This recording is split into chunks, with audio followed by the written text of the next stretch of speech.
Con el rito de la imposición de la ceniza, acabamos de iniciar el tiempo de Cuaresma, tiempo privilegiado de penitencia para reconocer que el pecado, causa de todos los males, está en nuestro interior y en nuestras obras y nos ha alejado de Cristo.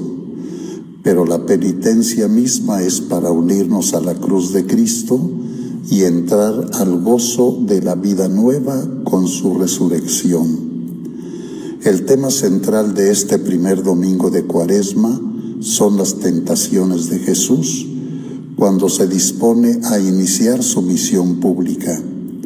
El relato que escuchamos de San Mateo nos puede provocar la impresión de que Jesús venció con facilidad, sin complicaciones, las argucias del diablo. Por otra parte, nosotros mismos podríamos parecernos al diablo en nuestra relación con Jesús. Por ejemplo, con nuestra forma de oración. Demuestra que eres Dios, que tienes poder para ayudarme, para beneficiar a los más pobres y necesitados. O también nuestra forma de manejar los textos de la Sagrada Escritura pudiera parecerse a la del diablo.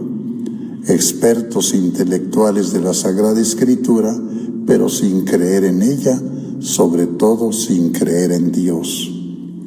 Debemos colocarnos ante las tentaciones de Jesús con la conciencia de experimentar en nuestro interior, en nuestras elecciones y en nuestras obras, las consecuencias de la caída de Adán y Eva, relatada en la primera lectura.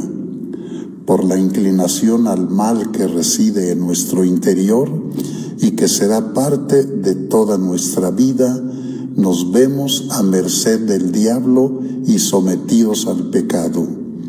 Pero Jesús ha vencido al diablo y nos da la esperanza firme de poder vencerlo también con su gracia. Esto nos dice San Pablo en la segunda lectura. Si por el delito de uno solo murieron todos, ¿cuánto más la gracia de Dios y el don otorgado por la gracia de un solo hombre, Jesucristo, se han desbordado sobre todos? Así como por la desobediencia de un solo hombre todos fueron constituidos pecadores, así también por la obediencia de uno solo, todos serán constituidos justos. El reconocimiento de nuestra vida nos hace exclamar con el Salmo 50, misericordia, Señor, hemos pecado. Pero el mismo Salmo nos lleva a exclamar agradecidos, Señor, abre mis labios y cantará mi boca tu alabanza. Cada obra de penitencia nos lleve a suplicar perdón por nuestros pecados al haber caído en la tentación, pero también cada obra de penitencia nos fortalezca en la certeza de poder vencer la tentación, como lo rezamos cada vez en el Padre Nuestro que Jesús nos ha enseñado. Cristo Jesús, ayúdanos a reconocer las muchas tentaciones en nuestra vida, pero también a conservar la esperanza y la fortaleza para vencerlas, con tu gracia y testimonio. Sin ti nada podemos. Contigo daremos fruto en abundancia. Amén.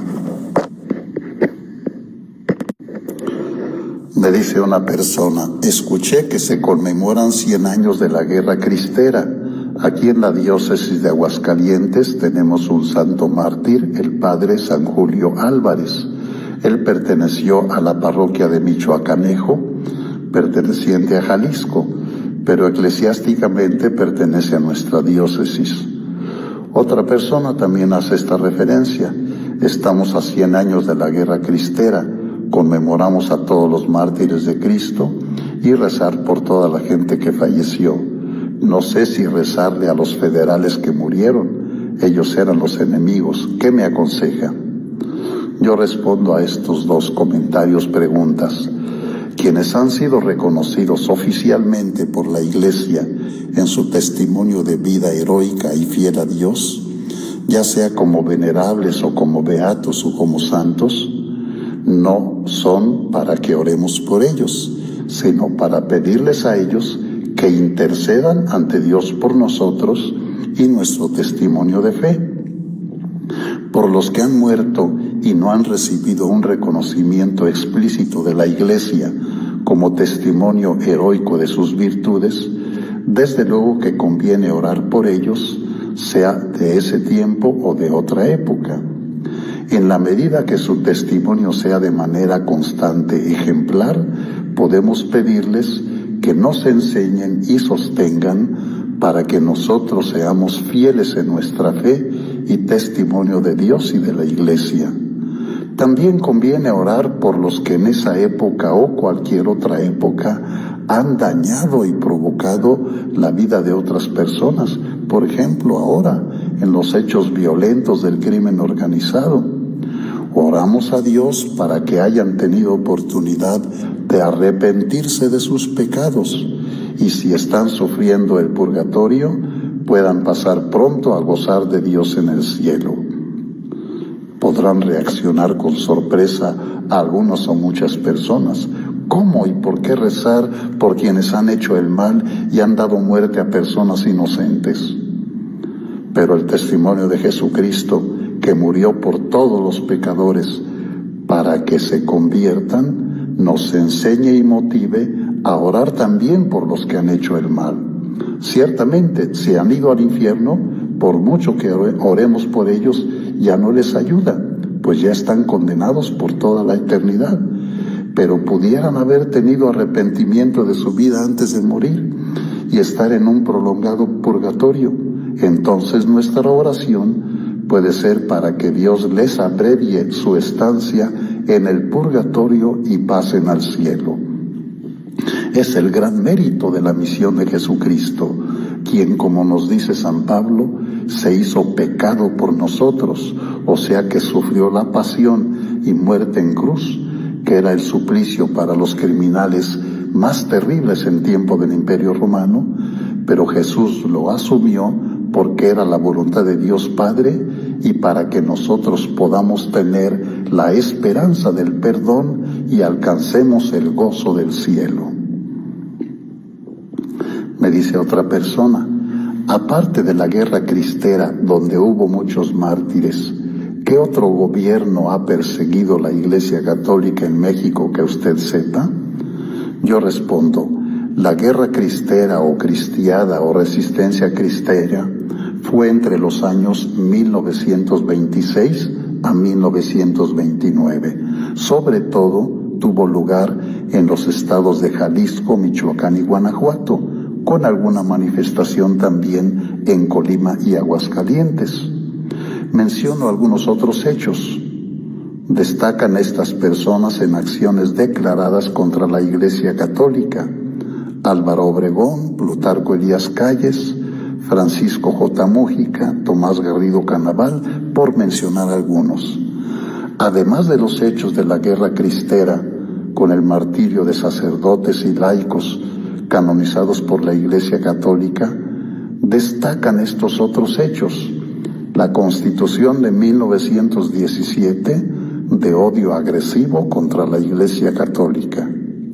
En 1921, la bomba contra la imagen de la Virgen de Guadalupe, sin dañarla, pero sí doblando un crucifijo de bronce que ahí estaba y ahí se conserva. En 1928, la bomba que destruyó el monumento a Cristo Rey en el Cerro del Cubilete, en el estado de Guanajuato. Son personas y hechos de persecución contra la Iglesia Católica, pero también de manifestación y testimonio heroico de fe martirial. Al celebrar este año el centenario del inicio de la resistencia cristera, que reafirmemos nuestra fe. La situación actual no es fácil ni cómoda, requiere de nuestra fidelidad a Jesucristo y el testimonio firme y valiente de su Evangelio en nuestra vida diaria. Me dice otra persona, los papás de mi mamá, mis abuelos, ya fallecieron hace unos años. Mi mamá me cuenta que siempre lo sueña, entonces quiero saber qué respuesta me da acerca de estos sueños. Yo respondo, soñar con padres fallecidos hace años generalmente puede representar el proceso del duelo continuo, la necesidad de guía o la búsqueda de seguridad emocional y protección en momentos de cambio. Estos sueños reflejan la influencia duradera de los valores de los papás. Conviene ver la perspectiva de cerrar ciclos o resolver asuntos pendientes, actuando como un reencuentro simbólico. Habría que atender qué sentimientos y vivencias experimenta tu mamá al tener estos sueños.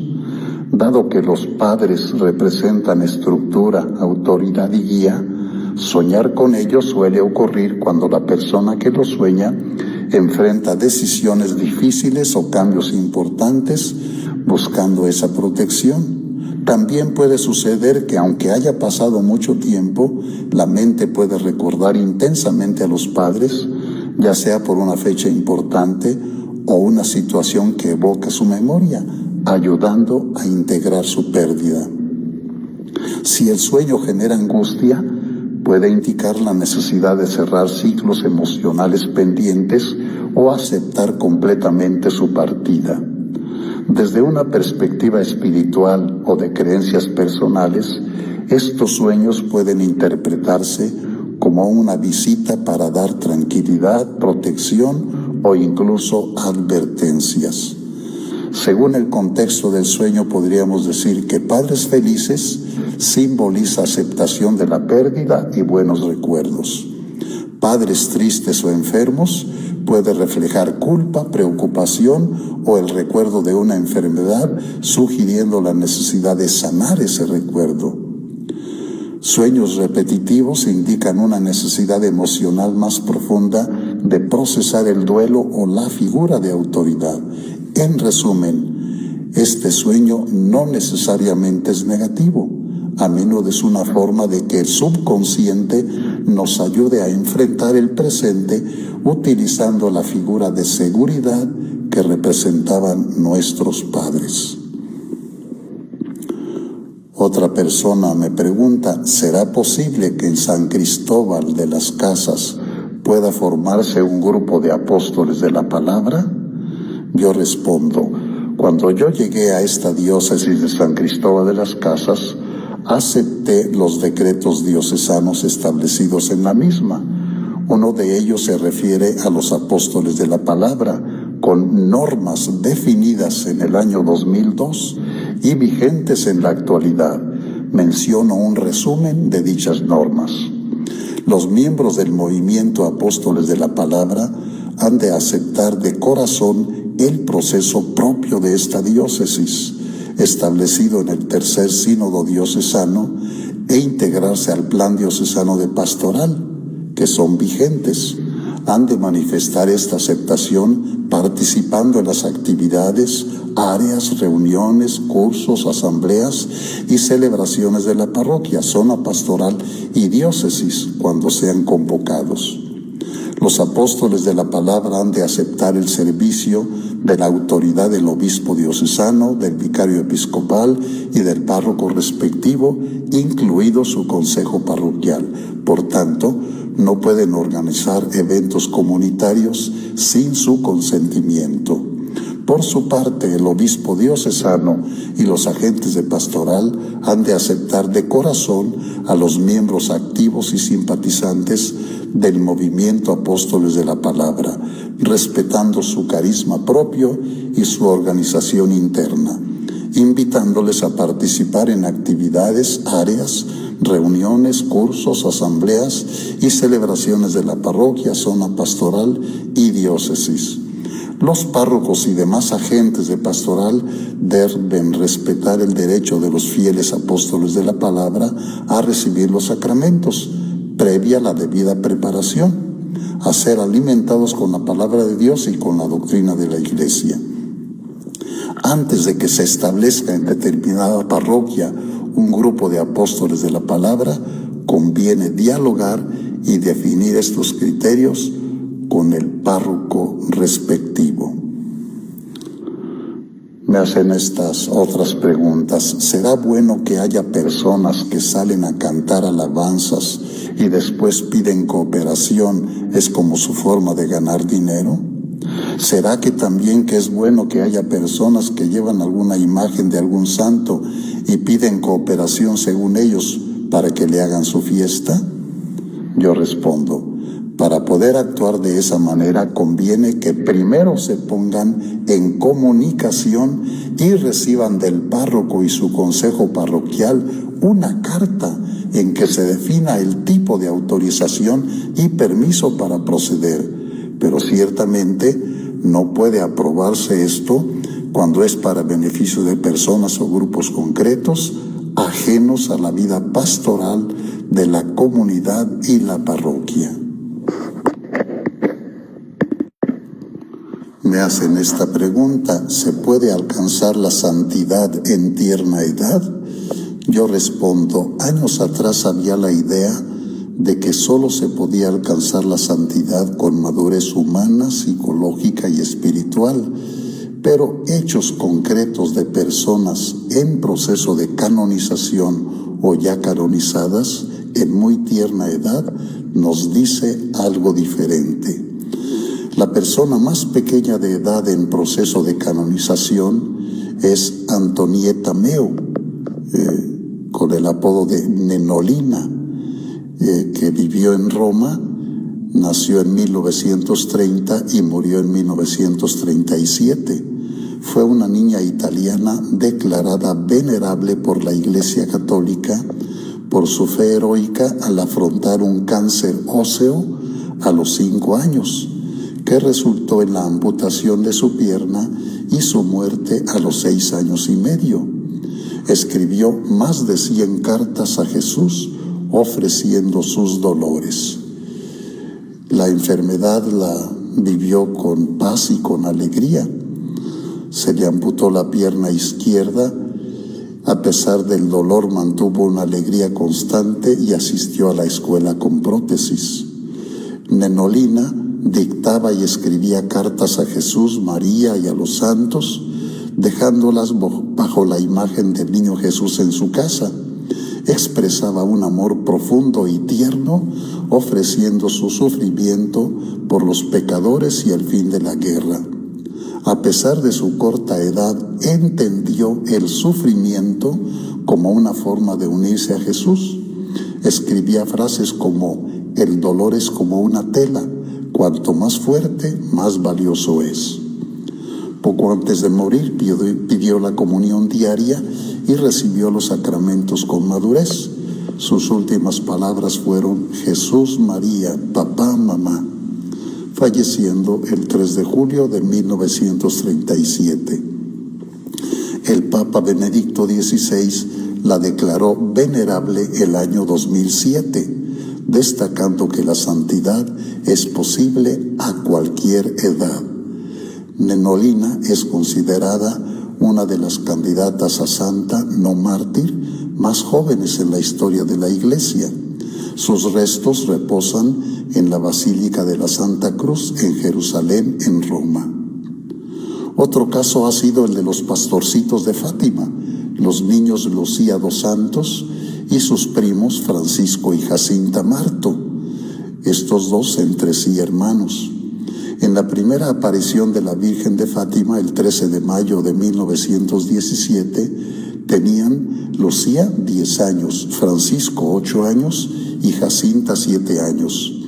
Francisco vivió 2 años más y Jacinta 3 años más.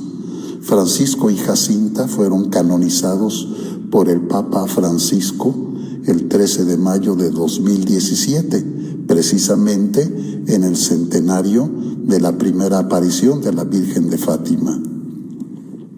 Se aprobaron milagros atribuidos a su intercesión, incluyendo la curación de una mujer parapléjica y un niño brasileño con traumatismo craneal. Su celebración se estableció el 20 de febrero, día de la muerte de Santa Jacinta. Por otro lado, Lucía dos Santos tuvo una larga vida, fue religiosa dorotea y sobre todo carmelita. Murió a los 97 años de edad en el año 2005. Ella, como tercera vidente, no fue canonizada al mismo tiempo. Su proceso de beatificación sigue un camino distinto al de sus primos. Los cuerpos de San Francisco y Santa Jacinta Marto y su prima, la venerable Lucía dos Santos, se encuentran en la Basílica de Nuestra Señora del Rosario, en el Santuario de Fátima, Portugal.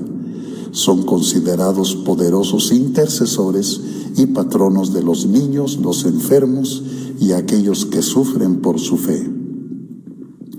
Me dice otra persona, tengo una duda. Para el miércoles de ceniza y viernes santo, ¿el ayuno se puede ofrecer por la conversión de los pecadores? Yo respondo, desde luego que sí, en esos días y siempre. Tenemos el testimonio edificante precisamente de los pastorcitos de Fátima, Lucía, Francisco y Jacinta, niños a quienes se apareció la Virgen de Fátima y les motivó a hacer mucha oración y penitencia por los pecadores para que no vayan al infierno.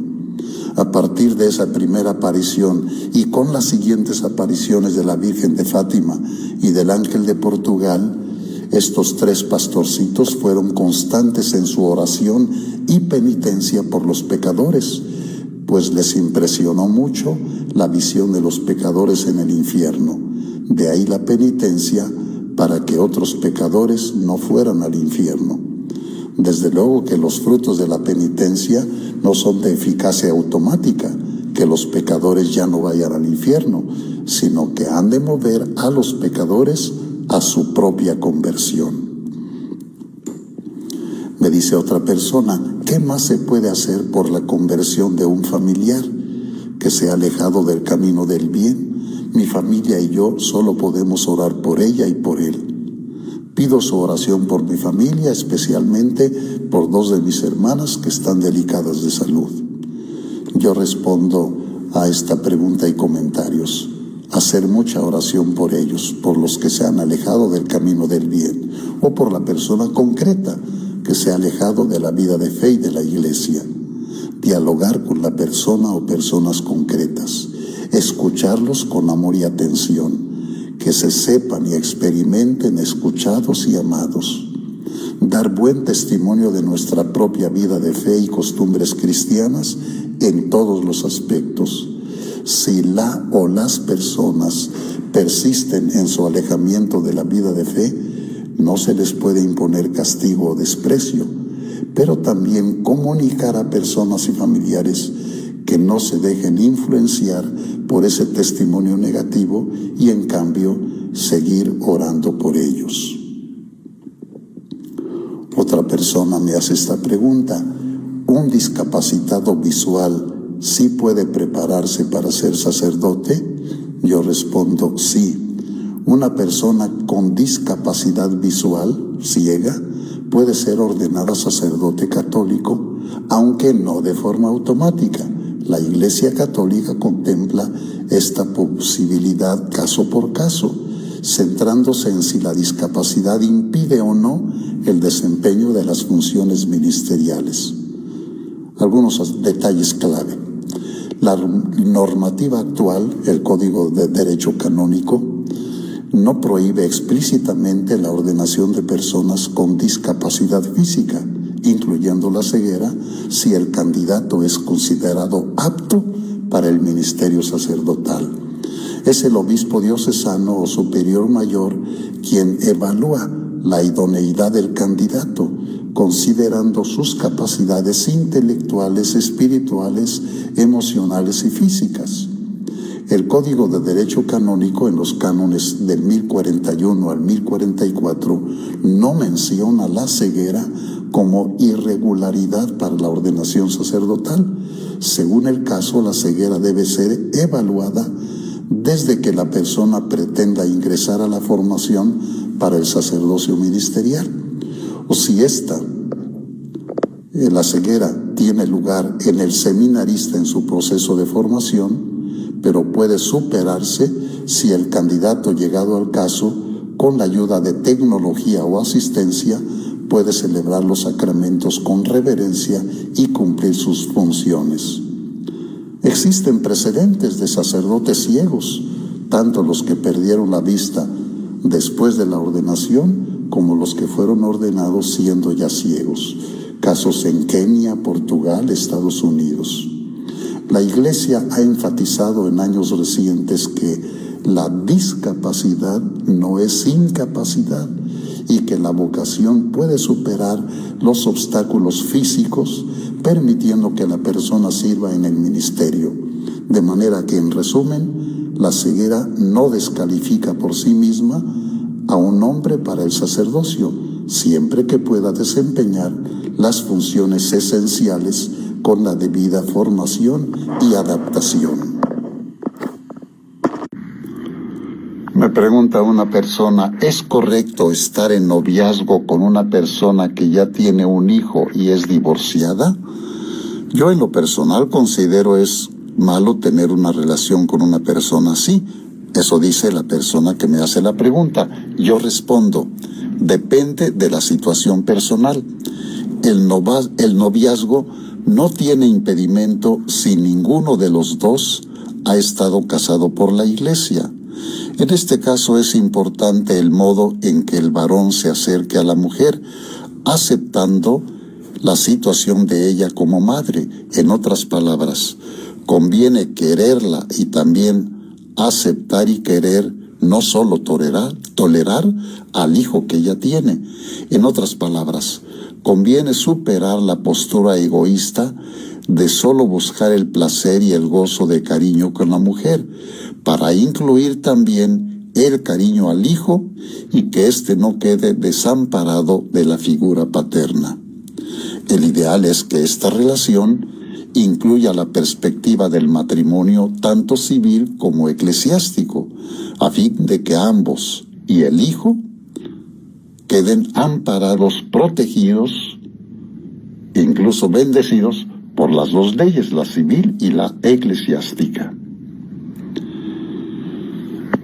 Me hacen una pregunta que ya me han hecho otras veces y ampliada con otras preguntas. ¿Qué es la indulgencia plenaria? ¿Cómo se puede alcanzar? ¿La indulgencia se adquiere con las obras de misericordia para sanar la culpa del pecado? Yo respondo de esta manera. De acuerdo con el Catecismo de la Iglesia Católica, la indulgencia plenaria es la remisión o perdón ante Dios de la pena temporal por los pecados cometidos pero ya perdonados en el sacramento de la reconciliación, que pueden ganar los fieles bautizados no excomulgados que se hallen en gracia. Es preciso recordar en primer lugar que el pecado, según su gravedad, lleva consigo una doble consecuencia o doble pena. La pena eterna, resultado de pecado grave que nos priva de la comunión con Dios y por lo tanto nos hace incapaces de pasar la eternidad con Dios, o sea, incapaces de ir al cielo, es decir, nos hace acreedores de la condenación. Pero cuando cometemos un pecado grave, si nos arrepentimos y nos confesamos, entonces se nos perdona en su totalidad esta pena eterna. Y otro tipo de pena es la temporal, consecuencia del pecado, sea venial o mortal, que se ha de purificar en esta vida o después de la muerte en el purgatorio. Pues bien, la indulgencia plenaria o parcial es la remisión ante Dios de esa pena temporal por los pecados ya perdonados en la confesión. La indulgencia plenaria sirve para liberar a los fieles de la pena eterna, de los pecados confesados y perdonados desde el momento de su bautismo hasta la fecha en que obtuvo esa indulgencia plenaria, con la finalidad de purificar el alma. O sea, el pecado deja una huella, una mancha en el alma que hay que limpiar para entrar a la vida eterna con el alma blanca, totalmente purificada. Esto es lo importante. Si una persona falleciera inmediatamente después de haber obtenido la indulgencia plenaria, no pasaría por el purgatorio, sino que iría directamente a gozar de la presencia de Dios en el cielo. Es un gran regalo de la Iglesia Católica, gracias al poder que le ha concedido nuestro Señor Jesucristo, prueba de la misericordia de Dios, que da los medios para que todos sus hijos se salven. Si la persona llegara a fallecer un tiempo después de haber obtenido la indulgencia plenaria, el alma tendría que purificarse en el purgatorio de la pena temporal por los pecados cometidos solo durante ese tiempo. Esta es la razón por la que millones de fieles buscan constantemente ganar indulgencias plenarias, tanto las ordinarias como las extraordinarias, que concede la Iglesia en fechas o jubileos importantes. Estamos todavía en el Jubileo de la Esperanza, que va a culminar el 25 de diciembre. Los requisitos para ganar cualquier tipo de indulgencia, ya sea parcial o plenaria, son 5. Primero, confesión sacramental. Segundo, comunión eucarística. Tercero, orar por las intenciones del Papa. Cuarto, acto de contrición perfecta. Quinto, una obra de caridad o de piedad. Comento más detalladamente. Confesión sacramental. Porque Jesucristo en su infinita bondad nos dejó el sacramento de la penitencia o reconciliación para alcanzar la salvación. Quien ha tenido la desgracia de pecar gravemente, si quiere salvarse, ha de confesarse, diciendo los pecados graves cometidos para que se le perdonen. En cuanto a la comunión eucarística, porque es el encuentro espiritual más amoroso e intenso que podemos tener con Jesucristo en este mundo. El orar por las intenciones del Papa se cumple rezando un Padre Nuestro, un Ave María, el credo. Muchas veces el Papa pide que recemos por él para ayudarle a llevar la Iglesia y el Espíritu Santo lo guíe a orientar al pueblo de Dios. El acto de contrición perfecta es hacer el propósito de rechazar todo afecto al pecado, incluso venial. Si falta esta completa disposición, la indulgencia será solamente parcial. Y ejecutar una obra de caridad o de piedad enriquecida con la gracia de la indulgencia, aquí entran las obras de misericordia, tanto corporales como espirituales. Las obras de misericordia corporales son dar de comer al hambriento, dar de beber al sediento, vestir al desnudo, hospedar al peregrino o migrante, visitar al enfermo, visitar a los presos, enterrar a los muertos. Las obras de misericordia espirituales: corregir al que se equivoca, enseñar al que no sabe, aconsejar al que lo necesita, consolar al triste, soportar los defectos con paciencia, perdonar las ofensas, rezar por los vivos y por los difuntos. Espero que esto ayude para responder a las preguntas que me han hecho. Otra pregunta más que me hacen: las personas que sufrieron largo tiempo una enfermedad donde casi estaban en estado vegetal, ¿ya estarán en el cielo? Yo respondo, en la medida que esta persona o este tipo de personas, cuando tenía todas sus capacidades de la mente, del corazón, de la voluntad, y las ejercitó en armonía con su fe en Dios Trino y Uno, más aún, en la medida que sufrió con paciencia y en unión a los sufrimientos de Cristo en la pasión y muerte de cruz, tenemos la esperanza en la bondad misericordiosa de Dios que dicha persona esté gozando con Dios en el cielo. Pero en la medida que la persona haya hecho mal uso de sus facultades, en la medida que se haya desesperado en su situación y haya ofendido a Dios, pudiera requerir purgar un tiempo por sus pecados. Así que conviene que nosotros, personas que tenemos el uso pleno de nuestras facultades, ayudemos a que estas personas que carecen de algunas facultades, en la medida de sus facultades y posibilidades, no alimenten odio o desesperación o rechazo de Dios, sino fe y confianza en su misericordia. Más aún, que se unan con fe y devoción a la pasión y muerte de Jesucristo, para unirse a su resurrección y gozo en el cielo. Esto fue todo por hoy. Y recuerda, el próximo lunes tienes una cita con tu programa Dialogando con el Obispo, de corazón a corazón. Expertos intelectuales de la Sagrada Escritura, pero sin creer en ella, sobre todo sin creer en Dios. Debemos colocarnos ante las tentaciones de Jesús con la conciencia de experimentar en nuestro interior, en nuestras elecciones y en nuestras obras, las cosas sin creer en Dios. Debemos colocarnos ante las tentaciones de Jesús con la conciencia de experimentar en nuestro interior, en nuestras elecciones y en nuestras obras, las cosas sin creer en Dios. Debemos colocarnos ante las tentaciones de Jesús con la conciencia de experimentar en nuestro interior, en nuestras elecciones y en nuestras obras, las cosas sin creer en Dios.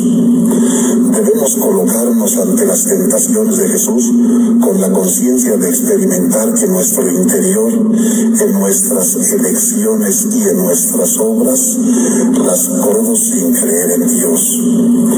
Debemos colocarnos ante las tentaciones de Jesús con la conciencia de experimentar en nuestro interior, en nuestras elecciones y en nuestras obras, las cosas sin creer en Dios.